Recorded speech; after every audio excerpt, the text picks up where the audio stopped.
Hello, नमस्कार माझ्या लाडके विद्यार्थी मित्र आणि मैत्रिणींनो. आज आपण चालू करतोय आपला नवीन topic matter and its state. तर नाव कळते आपल्याला की ही केमिस्ट्री विषयाबाबतचा एक महत्त्वाचा टॉपिक आहे. जनरल कन्सेप्ट आहे, परंतु नेहमी रिपीट होणार हा बेस आहे आपल्या केमिस्ट्रीचा. त्या हिशोबाने आपण शिकूया matter and it's states. Okay. चला, तर इथे काही तुम्हाला इमेजेस दिसत आहेत. बर्फ, पाणी किंवा पाण्याची वाफ वगैरे. आता ह्या थोड्याशा गोष्टी संबंधित आहेत. आपण पुढे शिकूयात काय आहे. नेक्स्ट बघा, warm up question. What is everything around us आपल्या अवतीभोवती, तुमच्या सध्या अवतीभोवती ज्या सर्व गोष्टी आहेत, जसं की हा पेन असेल, हे शर्ट असेल किंवा तुमच्या आजूबाजूच्या ज्या काही गोष्टी असतील रूममधल्या, क्लॉथ्स वगैरे किंवा ही स्क्रीन असेल किंवा ही वॉल असेल, ह्या सगळ्या ज्या गोष्टी आहेत, ह्या कशाने बनलेल्या आहेत? तर ह्या सगळ्या गोष्टी कोणत्या ना कोणत्या कणापासून बनलेल्या आहेत. ओके. नंतर इज एअर मॅटर. आता जी काही आपल्या भोवती हवा आहे, ती मॅटर आहे का? पदार्थ आहे का? ते आपण सविस्तर चर्चा करू पुढे. Can we see all types of matter? आपण सर्व प्रकारचे मॅटर बघू शकतो का? ओके. आता मॅटर म्हणजे काय आपण सर्वात पहिले समजून घेऊ. त्याच्यानंतर आपण या प्रश्नाची उत्तरे नक्की देऊ शकणार. चला बघा. तर सर्वात पहिल्यांदा आपण शिकू व्हॉट इज मॅटर. मॅटर म्हणजे काय? आता मॅटर म्हणजे अशी कोणती पण गोष्ट जिच्याकडे काही ना काही मास आहे, काही ना काही वस्तुमान वजन आहे, तर आपण त्या गोष्टीला मॅटर म्हणतो. अजून मॅटरचा एक असा गुणधर्म आहे की मॅटर काय करते, जागा व्यापते. आता आपल्याला माहिती आहे की ट्यूब जे आहेत व्हेइकल्सचे त्याच्यामध्ये हवा आहे, म्हणजे हवेने तिथे काय घेतली, जागा. म्हणजे हवा पण काय आहे, मॅटर आहे आणि हवेला पण मास असते. कसं काय? तर आपल्या घरी बघा एक भरून आलेलं सिलेंडर असते, तेव्हा ती खूप जड असते आणि सिलेंडर वापरणं जेव्हा होते, तेव्हा ते सिलेंडर हलकं होते. हे सर्व हलकं किंवा वजनदार कशामुळे ठरायला लागलं? कारण की त्याच्यामध्ये असलेल्या गॅसमुळे. म्हणजे गॅसला पण काय आहे, मास आहे. ठीक आहे. मग बघा आता मॅटर. तर मॅटर म्हणजे काय? एनिथिंग, कोणती पण गोष्ट जिच्याकडे काय आहे, मास आहे आणि जी काय ऑक्युपाय करते, काय व्यापते, जागा व्यापते. ओके. मग हा पेन या हातावरची जागा व्यापतोय, म्हणजे हा पेन काय झाला, मॅटर झाला. आणि या पेनचा दुसरा गुणधर्म काय, की याच्याकडे काही ना काहीतरी मास आहे. मग हे काय झालं, मॅटर. मग आपण जर विचार केला तर प्रत्येक सॉलिड, लिक्विड किंवा कोणती पण गॅसियस गोष्ट असतो, तर यांच्याकडे काही ना काहीतरी मास असते, कमी जास्त, आणि हे जागा पण व्यापतात. तर मग सर्वच गोष्टी काय आहेत, मॅटर आहेत. ओके. नंतर if it has weight and takes space, it is matter. मग जी गोष्टीकडे मास आहे आणि ती कोणती पण जागा व्यापते, अशा सर्व गोष्टीला आपण काय म्हणतो, मॅटर म्हणतो. ओके. क्लिअर झाले मॅटर म्हणजे काय? बरोबर. नेक्स्ट बघा, मॅटरचे एक्झाम्पल मध्ये मग बुक, कारण की बुकला पण मास आहे, त्याने स्पेस व्यापलेला आहे. त्याच्यानंतर वॉटर, लिक्विड असो काही असो, परंतु लिक्विडला पण काय आहे, काही ना काही मास आहे, ते पण जागा व्यापते. त्याच्यानंतर एअर. एअर पण, एअर मध्ये पण काय आहेत, गॅसेस आहेत. एअर पण काय करते, आपल्या भोवतीची जागा व्यापते. त्या हिशोबाने एअर पण काय आहे, मॅटर आहे. आणि आता आपण इथे बघतोय टेबल. टेबल सुद्धा पण काय आहे, मॅटर आहे. मग आता सांगा तुम्ही, मगाचा आपला जो प्रश्न होता, इज एअर मॅटर? तर हो, एअर पण काय आहे, मॅटर आहे. ओके. चला बघूया next. What is not matter? मग अशा कोणती गोष्टी आहेत की ज्या मॅटर नाहीत? अशा कोणत्या गोष्टी आहेत ज्या मॅटर नाहीत? तर बघूया आपण. लाईट. लाईट म्हणजे उजेड. आता उजेडाचं कोणतं मास आपण घेऊ शकत नाही किंवा उजेड कोणती जागा व्यापते असं परफेक्टली सांगू शकत नाही. तर लाईट ही एक एनर्जी आहे. हे मास हवे का? नाही. तसं साऊंड, जो माझा आवाज तुमच्यापर्यंत येत आहे किंवा आपण एकमेकांना बोलतो तेव्हा ते साऊंड पण काय आहे, त्याचं काही मास आपण पकडू शकत नाही. तर साऊंड पण एक एनर्जी आहे, त्याच्यामुळे आपण याला मॅटर म्हणू शकत नाही. आणि त्याचप्रमाणे हीट सुद्धा काय आहे, एनर्जीचा फॉर्म आहे, मॅटर नाही. Okay. They are forms of energy. हे सर्व काय आहेत, एनर्जी, ऊर्जेचे काय आहेत, फॉर्म्स आहेत, रूप आहेत. तर इथे बघा लाईट, साऊंड, हीट हे सर्व काय आहे, एनर्जीचे फॉर्म्स आहेत. ओके. नेक्स्ट बघूया आपण काय प्रॉपर्टीज ऑफ मॅटर. मॅटरचे कोणकोणते गुणधर्म असतात. तर मॅटरला काही ना काही मास असते, शिकलेले आहे आपण. नंतर मॅटर काय करते, जागा व्यापते आणि कॅन बी सीन ऑर फेड. आता मॅटर आपण एक तर बघू शकतो किंवा त्या मॅटरची आपल्याला जाणीव होऊ शकते. जसं की आत्ताच म्हटलं आपण एअर काय आहे, मॅटर आहे. तर ते बघू नाही शकत, परंतु एअर आपण जाणवू शकतो टच झालेली. किंवा बाकीचे जे सॉलिड लिक्विड गोष्टी आहेत त्या आपण बघू पण शकतो. तर मॅटर आपण बघू शकतो किंवा ते जाणवू शकतो. ओके. या मॅटर्सच्या काय आहेत बेसिक प्रॉपर्टीज आहेत. आणि आता आपण बघणार स्टेट्स ऑफ मॅटर, की जे काही पदार्थ आहेत ज्यांच्याकडे मास आहेत किंवा जे जागा व्यापतात, तर ते कोणकोणत्या प्रकारचे असतात. तर मेन स्टेट्स ऑफ मॅटर काय आहे, सॉलिड, दुसरं काय आहे लिक्विड आणि तिसरं काय आहे गॅस. तर आपल्या भोवती जे काही मॅटर आहे, तर एक तर ते सॉलिडच्या रूपात असेल, लिक्विडच्या रूपात असेल किंवा मग गॅसच्या रूपामध्ये असतील. तर सॉलिडच्या रूपाचे उदाहरण कोणते आहेत? तर मग माझं आपले दिसणारे समजा हे क्लॉथ्स झाले, हे पेन झाला, हे डिजिटल बोर्ड झाला, हे काय नाही सगळं सॉलिड. लिक्विडचे कंपाऊंड कोणते आहेत? मग वॉटर, टी, कोल्ड ड्रिंक्स हे काय येतं लिक्विड. त्याच्यानंतर एअर मधले जे ऑक्सिजन, हायड्रोजन हे सगळे काय आहेत गॅस. परंतु सर्व कोण आहेत स्टेट्स ऑफ मॅटर. इथे बघतोय आपण आईस सॉलिड फॉर्म मध्ये आहे, पाणी लिक्विड फॉर्म मध्ये आणि वॉटर वेपर कोणत्या फॉर्म मध्ये गॅसच्या फॉर्म मध्ये. तर मॅटर या तिन्ही फॉर्म मध्ये असू शकते. नेक्स्ट बघा, थोडीशी आपण विशिष्ट माहिती सॉलिड्स विषयी घेऊ. आता सॉलिड्स कडे कोणकोणते गुणधर्म असतात बघा, की सॉलिडला विशिष्ट असा शेप असतो. काय असतो? विशिष्ट असा फिक्स असा शेप असते. त्याचा शेप सहजासहजी बदलत नाही. ओके. नंतर सॉलिड जागा व्यापतो, म्हणजे सॉलिड कडे काय आहे फिक्स व्हॉल्यूम आहे, एक आकारमान आहे त्याचं. ठीक आहे.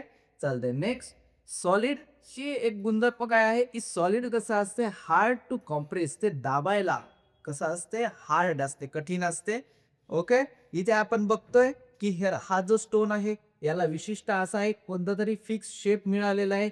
याचा एक व्हॉल्यूम आहे किंवा याला दाबायला कसं जाते अवघड जाते. हे बुक पण काय आहे मग सॉलिड आहे. ओके. तर स्टोन, बुक हे काय झाले सॉलिड्सचे एक्झाम्पल झाले. नेक्स्ट बघूया आता लिक्विडच्या काही बेसिक प्रॉपर्टीज आपण. आता लिक्विडला कोणता फिक्स शेप असतो का? की लिक्विड चौकोनीच असते किंवा लिक्विड त्रिकोणीच असते किंवा असं विशिष्ट आकार असतो का लिक्विडला? नाही. तर मग लिक्विडकडे फिक्स शेप नाहीये. परंतु लिक्विड काय करते एक आकार घेते किंवा लिक्विडला आकारमान असतो. ठीक आहे. त्याचं व्हॉल्यूम काय असते फिक्स असते. ते आपण मोजू शकतो. त्याचं व्हॉल्यूम किती आहे, त्याने जागा किती व्यापलेली आहे ते आपण मोजू शकतो. त्याच्यामुळे लिक्विडकडे फिक्स्ड व्हॉल्यूम आहे. नंतर विशिष्ट काय गोष्ट आहे बघा, take shape of container. Liquid काय करते त्याच्याकडे स्वतःचा वेरसा फिक्स शेप जरी नसला, परंतु ज्या कंटेनरमध्ये ज्या भांड्यामध्ये आपण टाकलं त्या भांड्यासारखा त्याचा आकार होतो. सपोज तुम्ही लिक्विड एखाद्या बॉटलमध्ये टाकलं तर आपण म्हणू तिथे लिक्विडचा आकार कसा आहे बॉटल सारखा सिलेंड्रिकल. तुम्ही जर लिक्विड एखाद्या आपल्या कोणत्या पण दुसऱ्या पॉटमध्ये टाकलं त्या पॉट सारखा आकार त्याचा होऊन जातो. मग इथे बघा तसंच उदाहरण, की इथे एक क्युबिकल दिसते आपल्याला थोडासा किंवा स्क्वेअर टाइप हा ग्लास दिसते. तर इथे आकार कसा झाला आहे लिक्विडचा क्यूब सारखा. इथे कसा झालेला आहे थोडासा सिलेंड्रिकल आकार झालेला आहे. तर जसं कंटेनर असेल जसं लिक्विड त्याच्यामध्ये काय करते त्याचा शेप देते. ओके. नेक्स्ट बघूया आपण गॅसेस विषयीचे काही बेसिक प्रॉपर्टीज. की आता गॅसेसला तर कोणताच बिग शेप नसतो. ते कशीच्या कसे पण गात असतात, फ्लो होत असतात किंवा या आपल्या अवतीभोवती असतात. त्याच्यानंतर त्याला विशिष्ट व्हॉल्यूम आहे का? नाही. विशिष्ट जागेत असतो का तो? नाही.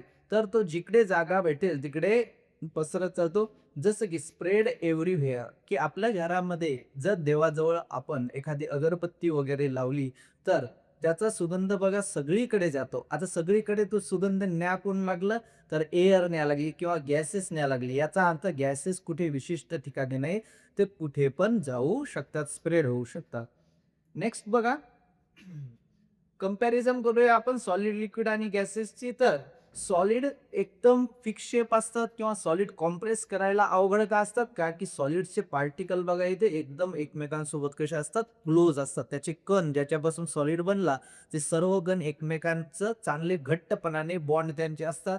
त्याच्यानंतर इथे आपण बघू शकतो की हे जे लिक्विड आहे याच्यामधले पार्टिकलचे बॉन्ड थोडेसे किंवा त्यांचं जे काही टाईटनेस आहे ते थोडं आपल्याला कमी दिसते आणि गॅसेसमध्ये तर ते खूप दूर-दूर आहेत पार्टिकल सर्व, ठीक आहे. त्याच्यामुळे सॉलिड कशा आहेत? टाईटली पॅक आहेत. लिक्विड कसे आहेत? लूजली पॅक आहे आणि गॅस कसे आहेत? खूप व्हेरी फार अपार्ट म्हणजे एकमेकांपासून ते सगळे कण कसे आहेत? दूरवर आहे.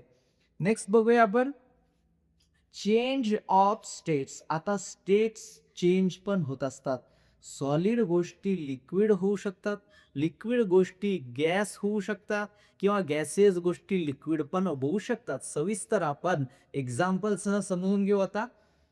बघा, सॉलिड जर गोष्ट एखादी सॉलिड गोष्ट जर लिक्विड झाली, तर आपण त्या प्रोसेसला काय म्हणतो? मेल्टिंग म्हणतो. काय म्हणतो? मेल्टिंग म्हणतो. जसं की इथे बघूया सपोज हे जे बर्फ आहे तो कोणत्या स्वरूपात आहे? सॉलिड स्वरूपात. कोणत्या स्वरूपात आहे? सॉलिड स्वरूपात. परंतु ते बर्फ जर आपण रेफ्रिजरेटरच्या बाहेर काढलं, तर बाहेरच्या उष्णतेमुळे काय होतं त्याचं? लिक्विड होते. मग सॉलिडचं लिक्विड व्हायला लागलं म्हणजे कोणती प्रोसेस व्हायला लागली? Melting process. कोणती प्रोसेस व्हायला लागली? Melting process. आलं लक्षात? म्हणून सॉलिड टू लिक्विडला आपण मेल्टिंग म्हणतो. नंतर लिक्विड टू गॅस. आता सपोज आत्ताच बर्फाचं जे पाणी झालं, त्या पाण्याला जर मी खूप तापवत राहिलो, अजून उष्णता देत राहिलो, तर एका पॉइंट नंतर काय होईल? त्या पाण्याच्या वाफा निघायला सुरुवात होईल. याचा अर्थ लिक्विडचं रूपांतर कशामध्ये होतंय आता? गॅसमध्ये. म्हणजे लिक्विडचं रूपांतर कशामध्ये होतंय? गॅसमध्ये आणि लिक्विडचं रूपांतर जर गॅसमध्ये होत असेल, तर आपण त्या प्रोसेसला काय म्हणतो? इव्हॅपोरेशन. काय म्हणतो आपण? इव्हॅपोरेशन. आलंय लक्षात? मग पाण्याचं रूपांतर जर पाण्याच्या वाफेमध्ये होत असेल, तर कोणती प्रोसेस चालू आहे तिथे? इव्हॅपोरेशन. Very good. नंतर लक्षात घ्या आता गॅसचं रूपांतर लिक्विडमध्ये होऊ शकते. गॅसचं रूपांतर लिक्विडमध्ये होऊ शकते. त्या प्रोसेसला आपण काय म्हणतो? कंडेन्सेशन. काय म्हणतो? कंडेन्सेशन. आता लिक्विडचं रूपांतर आपण गॅसमध्ये बघितलं, परंतु गॅसचं रूपांतर लिक्विडमध्ये कसं होते? तर आपण सपोज जे भांडं आत्ताच आपण म्हटलं होतं, ज्याच्या वाफा चालू झाल्या, त्याचं जर आपण गॅस बंद केला किंवा हीट सप्लाय बंद केला आणि त्याच्यावर जर आपण झाकण ठेवलं आणि थोड्या वेळाने ते झाकण जर आपण उलटं करून बघितलं, तर त्याच्यावर त्या वाफेमुळं काय तयार झालेलं असते? वॉटर तयार झालेलं असते. म्हणजे वाफेपासून काय तयार झालं? परत लिक्विड तयार झालं. फक्त त्या प्रोसेसला काय म्हणायचं मग गॅस टू लिक्विड व्हायला? कंडेन्सेशन म्हणायचं. आलं लक्षात? परत एकदा पटकन रिवाइज करू आपण. सॉलिडचं लिक्विड होत असेल तर मेल्टिंग. लिक्विडचा जर गॅस होत असेल तर इव्हॅपोरेशन आणि गॅसचं जर लिक्विड होत असेल तर मग कंडेन्सेशन. आलंय लक्षात? मग आईसचं वॉटर होते. वॉटरचं काय होते परत? स्टीम होते किंवा वाफ होते. नेक्स्ट बघू आपण ऍक्टिव्हिटी स्टेट्स ऑफ मॅटरसाठी what changes shape or substances. ठीक आहे. सबस्टान्सेस चेंज होत आहेत तर इथं आपल्याला बघता येते की याचा शेप पण काय होतोय? चेंज होते की हे पण वॉटर आहे परंतु याचा शेप वेगळा आहे. हे पण वॉटर आहे परंतु लिक्विड फॉर्म मध्ये तर याचा शेप वेगळा आहे आणि हे पण वॉटर आहे परंतु याचा शेप कसा आहे? वेगळा आहे. तर इथे बदला काय टाकलं? फक्त शेप बदला लागले. पदार्थ बदलायला लागला का? नाही. वॉटरचं जेव्हा मी म्हणतो सॉलिड वॉटर म्हणजे बर्फाचं जेव्हा लिक्विड झालं म्हणजे पाणी झालं, तेव्हा दुसरा पदार्थ मिल्क बनलं का? नाही. आत्ता पण काय आहे ते? वॉटरच आहे. ठीक आहे. तर पदार्थ बदलणार नाही. फक्त स्टेट चेंज झाल्यावर काय होईल? त्याचं शेप काय होऊन जाईल? चेंज होऊन जाईल. म्हणून state changes matter same. Matter same राहील. पदार्थ तोच राहील. फक्त काय बदलेल? शेप बदलेल. Okay. Next role of temperature. आता आपल्याला बघायचं टेम्परेचरचा काय रोल आहे स्टेट बदलण्याविषयी. तर आता आपण एक समजा फ्रीज मधून बर्फ बाहेर पडला. त्याला जर हीट केलं तर बर्फाचं काय होईल? पाणी. त्याला अजून हीट केलं तर पाण्याची काय होईल? वाफ. ओके. आता आपण उलटं बघू. आता उलटं काय करायचं की वाफा ज्या आहेत ते मी गॅस बंद केला परत वाफा ज्या आहेत त्या थंड होऊ दिल्या आणि वाफेचं परत रूपांतर कशामध्ये झालं? त्या झाकणाच्या आतल्या साईडनं पाण्यामध्ये. म्हणजे वाफा जेव्हा थंड होतात, कूल होतात, टेम्परेचर कमी होते तिथलचं, तर वाफेचं काय होते? पाणी. आता आपण काय करू? पाण्याचं टेम्परेचर अजून कमी करू कसं, की पाण्याला आपण परत फ्रीजमध्ये ठेवू आणि तिथे पाण्याचं टेम्परेचर अजून कमी कमी होत जाईल आणि परत पाण्याचं रूपांतर कशामध्ये होईल, सॉलिड बर्फामध्ये होईल. म्हणजे काय लक्षात आलं आपल्याला, हीट जेव्हा वाढत जाते तेव्हा काय होते, सॉलिडचं लिक्विड होते, लिक्विडचं गॅस होते. परंतु हीट जेव्हा कमी कमी होते तेव्हा काय होते, गॅसचं लिक्विड होते आणि लिक्विडचं सॉलिड होते. आलं लक्षात? ठीक आहे.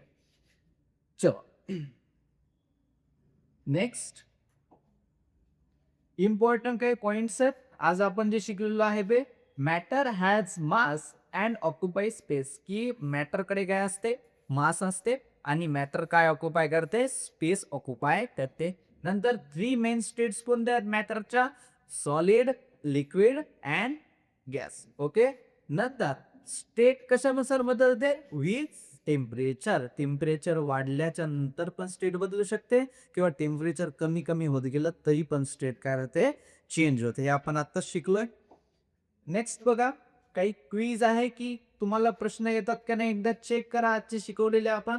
तर व्हॉट इज मॅटर, मॅटर म्हणजे अशी गोष्ट जिच्याकडे मास आहे, जी ऑक्युपाय करू शकते स्पेस. ओके. नंतर 2 एक्झाम्पल लिक्विडचे, तर मिल्क, वॉटर हे कशाचे एक्झाम्पल आहेत, लिक्विडचे एक्झाम्पल आहेत. नंतर which state has no fix shape, कोणत्या स्टेटला फिक्स शेप नसतो, तर फिक्स शेप कोणाला नसतो, लिक्विडला आणि गॅसला. Next what is melting, melting म्हणजे काय, सॉलिडचं रूपांतर लिक्विड मध्ये होण्याला काय म्हणतो आपण, मेल्टिंग म्हणतो. ओके. नेक्स्ट बघा, एक फन क्वेश्चन आहे की how does a perfume spread in a room, की कुठेतरी परफ्यूम आपण अप्लाय केला आणि तो सगळ्या रूम भर पसरत आहे, असं का होते बरं, कारण की परफ्यूम कुठे मिक्स होते, एअर मध्ये, आणि एअर मधले गॅसेस सगळीकडे सर्क्युलेट होतात, त्याच्यामुळे काय होते, परफ्यूम परफ्यूम स्प्रेड होतो आपल्या रूम मध्ये. नेक्स्ट बघूया आज काय शिकलो मग आपण, मॅटर अँड इट्स स्टेट. आता नेक्स्ट लेक्चर मध्ये आपण शिकूया एलिमेंट्स म्हणजे काय, कंपाऊंड्स म्हणजे काय आणि मिक्सचर म्हणजे काय, महत्वाचे कॉमन टॉपिक्स आहेत जे रिपीट होत राहतात. आता पुढे निवांत आपण ते शिकूया आणि आपलं नेहमीच वाक्य, सायन्स मेक्स लाईफ इझी, की हे सायन्स आपल्याला माहित आहेत म्हणून आपण याचे खूप काही फायदे घेत आहोत. चालते, तर भेटूया आपण आपल्या नेक्स्ट लेक्चर मध्ये. Tata bye.